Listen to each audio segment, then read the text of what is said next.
Bismillahirrahmanirrahim. Assalamualaikum warahmatullahi wabarakatuh. Hari ini kita akan menyelenggarakan perkuliahan mata kuliah Supply Chain Management.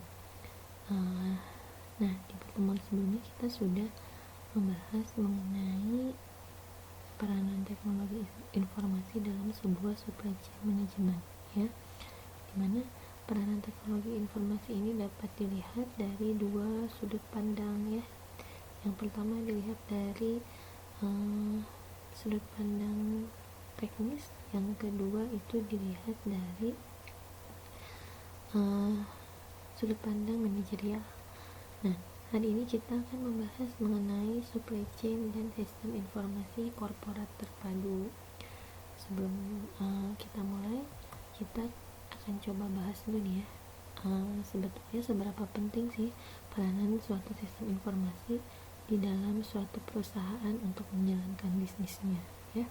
Jadi pada dasarnya setiap perusahaan itu pasti berpandangan bahwa sumber daya yang terkait di dalam bisnis mereka itu merupakan hal yang paling utama, ya, sebagai modal untuk membuat sebuah produk atau jasa. Nah, sehingga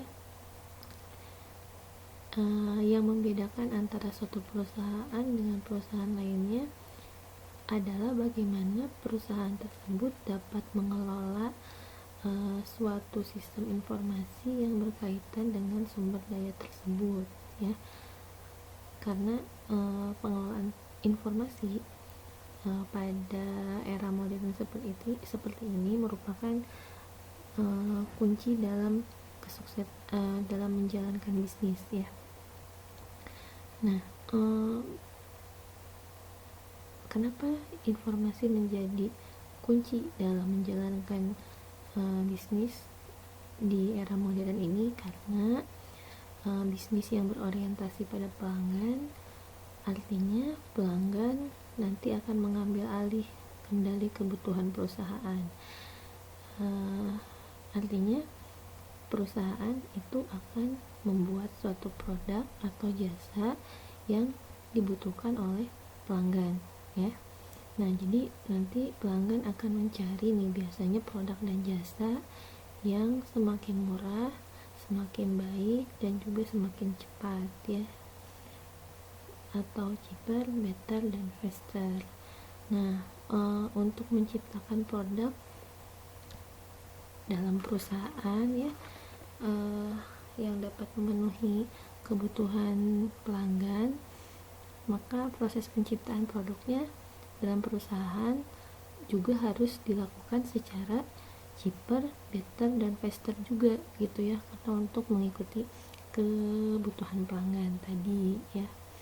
Nah, pengelolaan sumber daya atau bahan baku itu diperlukan dalam proses produksi atau penciptaan produk, ya. Nah, sebaiknya pengelolaan sumber daya juga harus memenuhi kriteria cheaper, better, dan faster tadi, karena kalau kita membuat produk dengan cheaper, lebih mudah, lebih murah, lebih baik, dan lebih cepat, itu otomatis nanti dapat memenuhi kebutuhan produk dari pelanggan tadi, ya. Nah, pada dasarnya sumber daya tersebut, ya, sumber daya atau bahan baku dalam proses pembentukan atau penciptaan produk itu biasanya tersebar di berbagai tempat, ya, karena sumber daya yang dibutuhkan biasanya lebih dari satu macam. Nah, karena ada di berbagai macam tempat sehingga membutuhkan waktu untuk mengadakannya, gitu, ya. Nah, diperlukan suatu informasi yang tepat, detail, dan juga akurat mengenai rangkaian proses produksi barang dan jasa, ya, agar dapat memenuhi syarat cheaper, better, dan faster tadi. Oke, jadi untuk mendatangkan bahan baku yang berada di berbagai tempat tadi itu, untuk mengoptimalkannya agar bisa menciptakan suatu produk yang cheaper, better, dan faster itu diperlukan suatu informasi yang tepat, detail, dan akurat, ya. Nah, dengan berasumsi bahwa semua sumber daya yang dimiliki perusahaan itu memiliki kualitas yang sama dengan kompetitor ya. Jadi si cheaper, better, faster ini merupakan customer value ya yang bisa diciptakan oleh perusahaan. Asumsinya semua perusahaan itu memiliki sumber daya yang sama. Nah, maka kompetisi antar perusahaan itu terletak pada bagaimana cara manajemen untuk memperoleh data dan informasi yang mendukung produksi barang agar bisa lebih murah, lebih baik, dan lebih cepat ya, sehingga sistem informasi menjadi kunci kemenangan perusahaan dalam berkompetisi. Jadi bagaimana sebuah perusahaan itu mengelola informasi agar bisa mendukung proses produksi barang menjadi lebih murah, lebih baik, dan lebih cepat menggunakan sistem informasi ya. Nah, itulah alasan kenapa sebuah sistem informasi itu menjadi hal atau kunci kesuksesan dalam menjalankan bisnis di era modern ya, terutama di era digitalisasi sekarang ini. Nah, setelah kita tahu nih ya peranan sistem informasi ini di dalam sebuah bisnis, sekarang kita akan membahas mengenai konsep sistem informasi terpadu ya. Nah, tiga aliran entitas yang biasanya dikelola dalam suatu perusahaan itu adalah aliran produk dan jasa ya, atau the flow of product and service. Ini berkaitan dengan informasi ya yang dikelola di dalam perusahaan. Tiga aliran informasi entitas yang biasanya dikelola dalam perusahaan itu biasanya yang pertama adalah aliran informasi untuk produk dan jasa atau the flow of product and service. Yang kedua itu adalah aliran uang ya, aliran informasi atau data mengenai uang, yaitu the flow of money. Yang ketiga itu adalah aliran dokumen atau the flow of dokumen. Nah, sistem informasi terpadu ini adalah sebuah sistem yang terdiri dari berbagai komponen data, aplikasi, dan teknologi yang saling berkaitan untuk mendukung untuk mendukung kebutuhan informasi perusahaan. Jadi sistem informasi terpadu ini adalah intinya ya adalah kumpulan dari sistem informasi yang ada di dalam suatu perusahaan ya, sehingga nanti dapat mendukung kebutuhan informasi perusahaan ya. Jadi gabungan dari semua sistem informasi yang ada di dalam suatu perusahaan.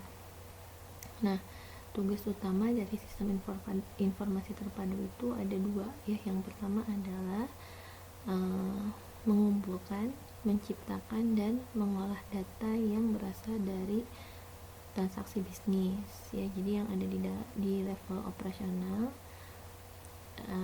dan menjadikan informasi dan pengetahuan yang berguna bagi stakeholder atau orang-orang yang berkepentingan di perusahaan ya. Jadi yang pertama tugasnya itu mengumpulkan data, menciptakan, dan mengolah data yang berasal dari transaksi bisnis ya, diubah menjadi sebuah informasi dan suatu informasi dan pengetahuan yang digunakan oleh para stakeholder. Nah, tugas yang kedua adalah menyimpan dan menyebarluaskan data, informasi, dan pengetahuan tersebut kepada pihak-pihak yang membutuhkan, terutama kepada manajemen dan staf internal perusahaan. Jadi setelah mengumpulkan, menciptakan, dan mengolah data dan menjadi informasi dan sebuah pengetahuan, nanti harus disebarkan juga kepada orang-orang yang atau pihak-pihak yang membutuhkan ya. Jadi informasi yang tepat pada orang yang tepat gitu ya. Nah, selain kepada manajemen dan staf internal perusahaan, informasi-informasi dan pengetahuan tadi juga harus disebarluaskan kepada rekanan bisnis, pelanggan, dan juga stakeholder lain yang berada di luar perusahaan. Jadi kalau sistem informasi biasa ya, sistem informasinya itu hanya digunakan oleh manajemen, sedangkan untuk sistem informasi terpadu itu informasi dan pengetahuan yang dihasilkan itu harus bisa disebarluaskan juga kepada rekanan bisnis, pelanggan, dan juga stakeholder lainnya yang terkait. Tuh ya perbedaan antara sistem informasi dan sistem informasi terpadu. Oke. Nah, untuk membangun sebuah sistem informasi terpadu itu dibutuhkan suatu arsitektur ya, atau struktur lah, rancangan ya, sebuah sistem informasi terpadu. Nah, pada dasarnya sebelum kita merancang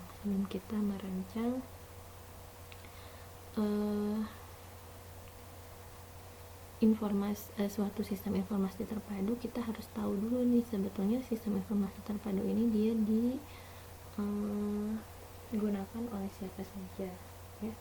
Jadi pada dasarnya sebuah sistem informasi terpadu itu dibutuhkan atau digunakan oleh 4 aktor ya.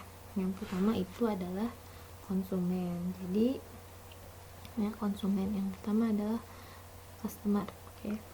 Jadi nanti kenapa customer butuh, karena tadi ya, jadi pada awalnya suatu bisnis itu nanti akan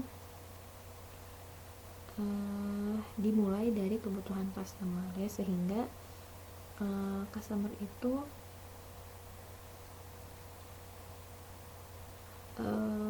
membutuhkan berbagai informasi terkait dengan produk atau jasa yang mereka beli dan konsumsi gitu ya. Nah, jadi karena bisnis itu berasal dari kebutuhan suatu konsumen gitu, kebutuhan konsumen, maka si konsumen itu harus tahu nih ya mengenai dia atau memenuhi kebutuhan si konsumen atau tidak gitu ya. Nah, itu kenapa si konsumen membutuhkan suatu sistem informasi terpadu. Yang kedua itu adalah manajemen ya. Kenapa manajemen membutuhkan suatu sistem informasi terpadu? Karena manajemen ini merupakan penggerak utama dari sebuah perusahaan ya, dimana mereka nanti membutuhkan suatu sistem informasi yang dapat mendukung mereka dalam menyediakan informasi untuk memutuskan atau membuat kebijakan-kebijakan maupun keputusan-keputusan yang bersifat strategis maupun taktis ya. Itu. Yang ketiga itu adalah staff atau employee ya, staff atau employee. Oke, staff memerlukan suatu sistem informasi terpadu karena tadi ya, jadi sistem informasi itu mengolah data berdasarkan transaksi bisnis ya. Nah, staff ini sebagai aktor dalam transaksi bisnis atau pada level operasional ya, karena mereka yang sehari-hari berhadapan langsung dengan aktivitas penciptaan produk maupun jasa yang tentu saja membutuhkan banyak informasi sebagai sumber daya utama gitu.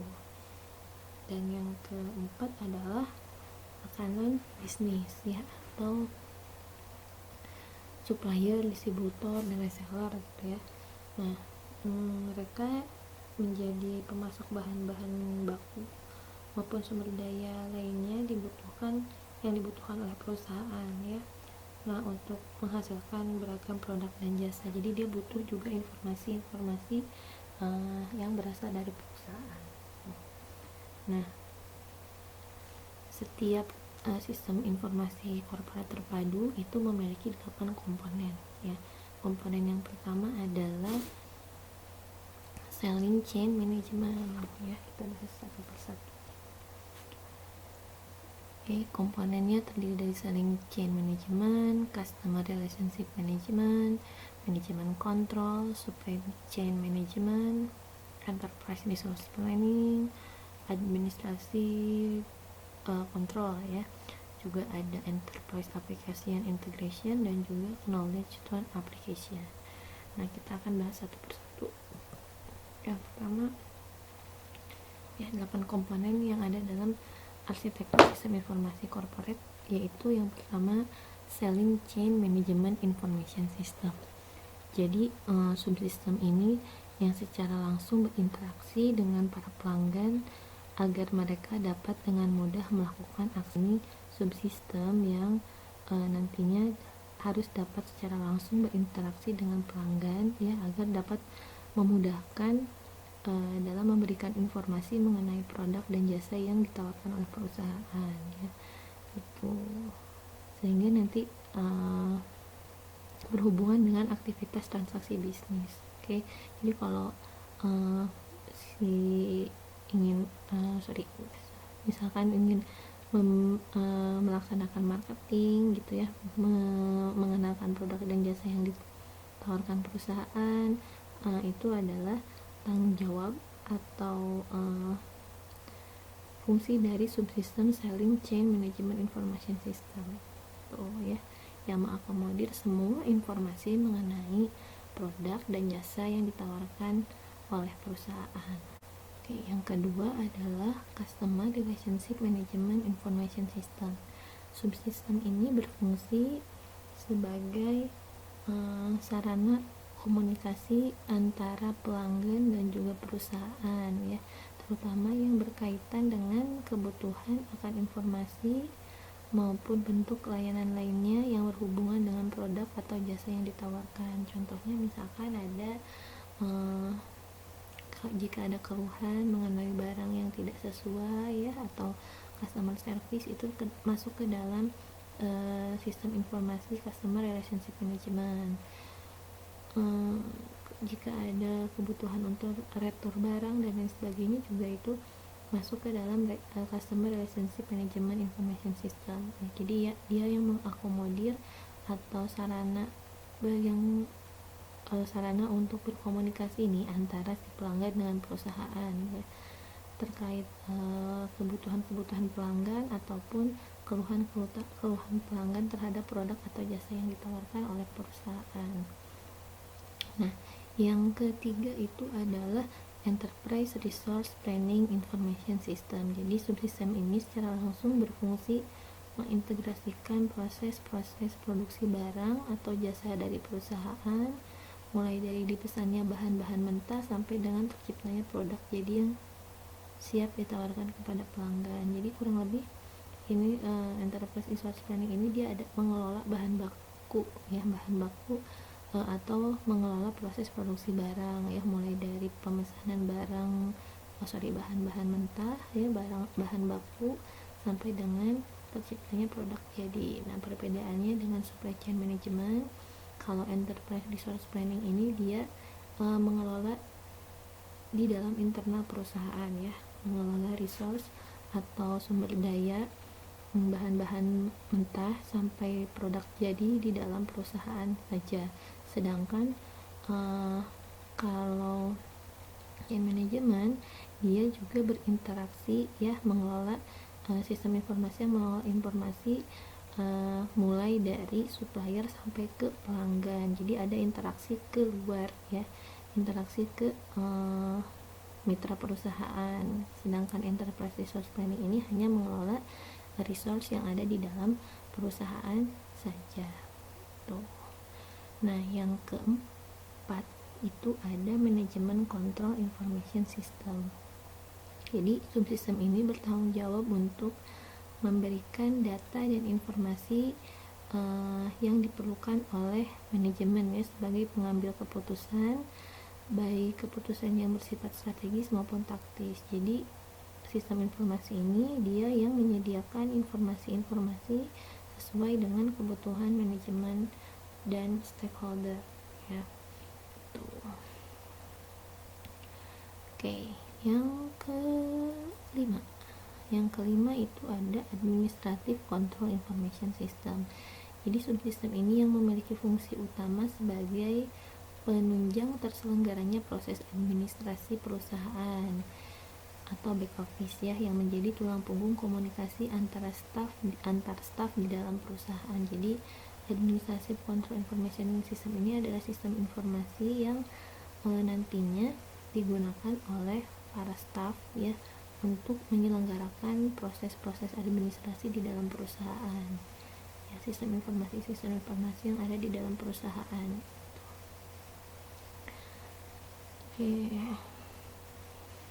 Ya biasanya contohnya misalkan kayak sistem informasi kepegawaian gitu ya, sistem informasi penjualan,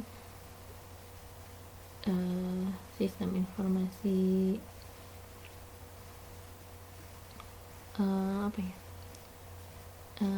pengadaan barang dan sebagainya, itu termasuk ke dalam administratif control information system ya. Jadi sistem informasi yang ada di dalam perusahaan ya, yang menunjang terselenggaranya proses administrasi.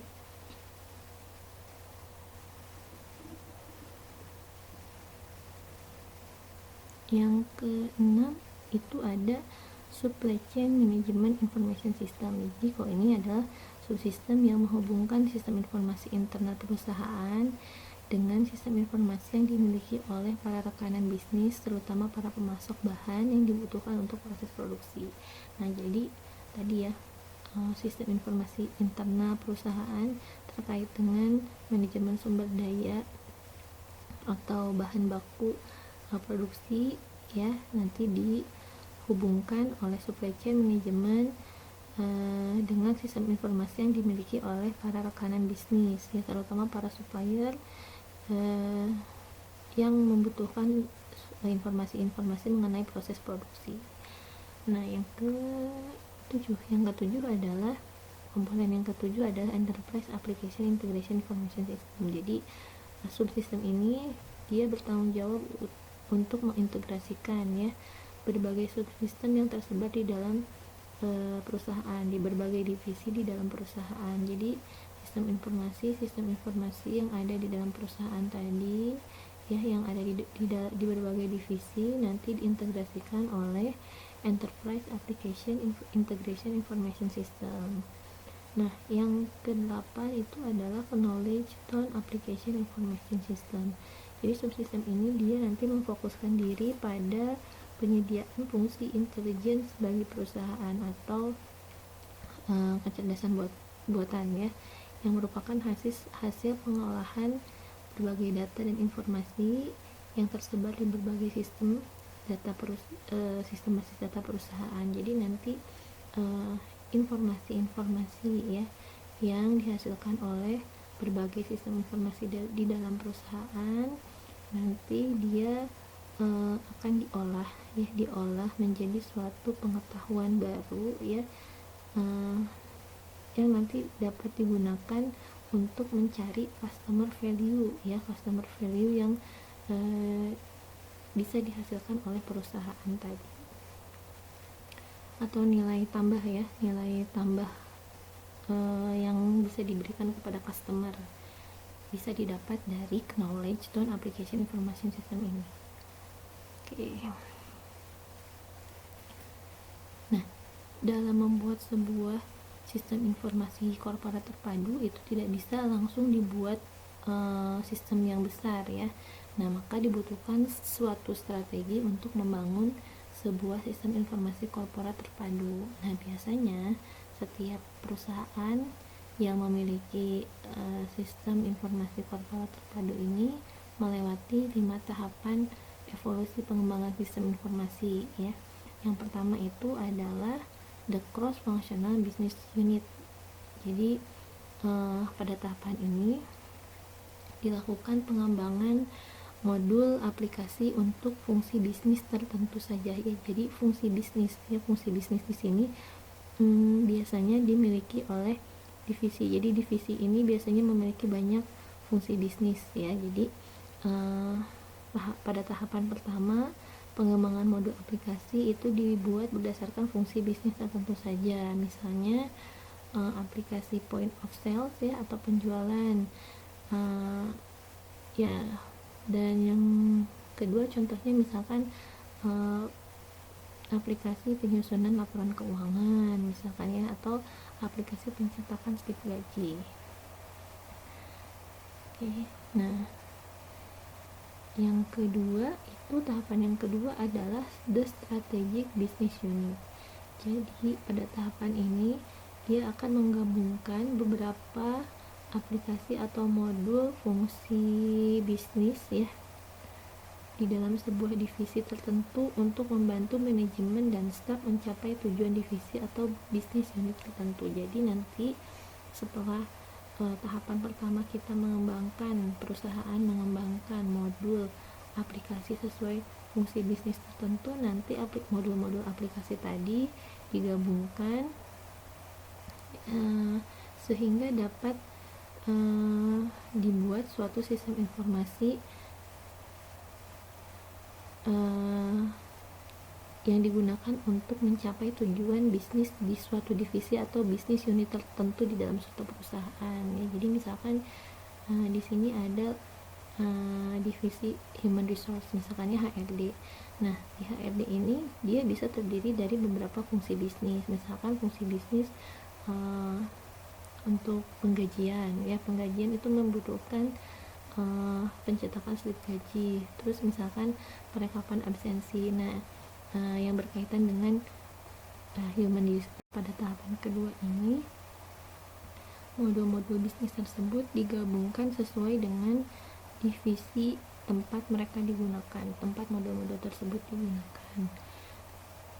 Tahapan yang ketiga itu adalah integrated enterprise. Jadi tahapan ini merupakan tahapan di mana dibuatnya suatu sistem informasi terpadu ya, yang mengintegrasikan semua modul-modul aplikasi yang dimiliki seluruh divisi atau business unit yang ada di dalam perusahaan. Jadi dimulai dengan pembuatan modul atau aplikasi sesuai dengan fungsi bisnis, lalu nanti digabungkan berdasarkan divisinya, lalu nanti di tahapan ketiga kita perusahaan harus menggabungkan aplikasi-aplikasi yang dimiliki seluruh divisi tadi, dibuat atau digabungkan menjadi sebuah sistem informasi terpadu ya. Nah, pada tahapan yang keempat itu merupakan gabungan antara sistem informasi korporat terpadu dari suatu perusahaan dengan satu atau lebih subsistem dari perusahaan yang menjadi mitra kerja dari perusahaan tersebut ya. Jadi setelah suatu perusahaan memiliki sebuah sistem informasi terpadu, di tahapan keempat sistem informasi terpadu tersebut digabungkan dengan satu atau lebih subsistem yang dimiliki oleh perusahaan mitra kerja ya. Nah, pada tahapan yang kelima merupakan atau pada tahapan the inter-enterprise community itu adalah tahapan penggabungan dari berbagai sistem informasi korporat antar perusahaan. Jadi sistem informasi korporat terpadu yang dimiliki perusahaan-perusahaan itu digabung perusahaan-perusahaannya yang ada di dalam suatu komunitas bisnis tertentu ya, yang saling terintegrasi sehingga nanti akan membentuk sebuah jaringan informasi yang sangat besar dan luas cakupannya tuh ya. Jadi itu 5 tahapan yang harus dilalui oleh suatu perusahaan dalam pengembangan sistem informasi korporat terpadu ya, dimulai dari pembentukan aplikasi sesuai dengan fungsi bisnisnya, lalu dikelompokkan berdasarkan divisi-divisinya, lalu digabungkan aplikasi-aplikasi yang dimiliki divisi dalam satu perusahaan menjadi sebuah sistem informasi terpadu. Lalu nanti tahapan keempat, sistem informasi terpadu tadi digabung dengan satu atau lebih subsistem dari perusahaan mitra kerja ya.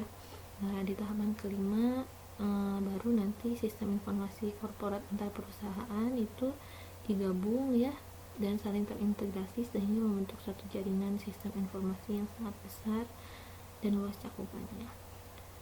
Itu adalah 5 tahapan dalam proses pengembangan sistem informasi terpadu. Nah, sudah selesai ya materi untuk hari ini. Untuk pertanyaan bisa di share di WhatsApp group. Untuk materi saya akan upload di Classroom. Link absensi juga saya akan nanti share di WhatsApp group ya. Oke, terima kasih atas perhatiannya. Assalamualaikum warahmatullahi wabarakatuh.